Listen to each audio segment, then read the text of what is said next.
Welcome back. So if you've just been promoted to a new manager or you've just entered a new company as a manager, you've now got a seat at that table where those important decisions are starting to be made. You're more than likely hearing words like vision, strategy, planning, and you may be feeling like absolutely no idea what's going on. You're completely out of your depth because you don't understand the difference. Now I'm going to let you in on a little secret. I bet 50% of those people who you're also in a room with don't know the difference. And this is what leads to unclear messages, unclear communication to teams.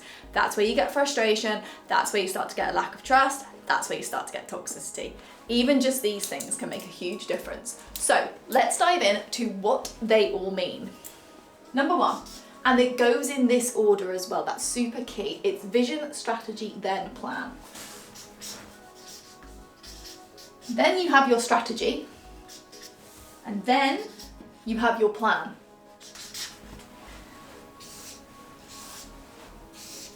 And it goes in this order. So what I see a lot of people jump to is this bit, the plan, the doing part. And this is where it can get a little bit confusing because you've got no real anchor for anybody to look at or pay attention to or go back to. This is the anchor. That's meant to be an anchor. Right. I look like an anchor now. So a vision is a long-term overarching statement that outlines the desired future or state for that company.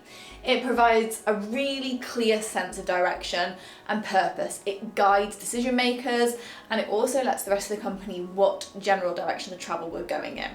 So it needs to be aspirational, it needs to be inspirational to stakeholders and teams, and it motivates them towards working towards a common goal. It answers the longer term question of what are we actually trying to achieve. So if we take an example of land on the moon, this is aspirational.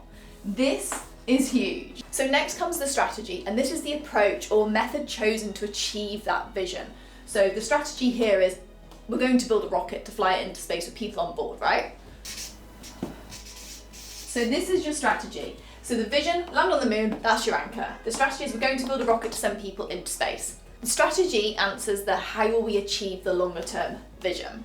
The third one is the plan, a detailed outline of how we're going to do this bit here in order to meet this. So it's specific actions, tasks, timelines designed to implement across a different amount of teams, and also people will have different individual responsibilities and tasks within them. So for example, you might have team A, they might be working on the engine part of the rocket. You've got team B, now they're working on the communications, let's say. They're working on how the astronauts are going to be able to communicate back with Earth. And you've got lots of other teams. You might have team B, who are looking at how to land the rocket, for example. Let's pop that down. So these are teams that are working on different parts of the plan. So these all have like really detailed areas of the plans that those teams will then take, and they might build their own version of a plan as well that goes into far more detail than we need at this level. But what happens is you need these teams to all talk to each other still to make sure that they're still all going towards this common goal here, and that this is the strategy is being met by delivering these things here. So Team A, Team B and Team C all need to talk to each other. Imagine if Team C, who are working on landing, spent loads of time figuring out the perfect landing for the rocket, didn't consult Team A, who were responsible for the engine.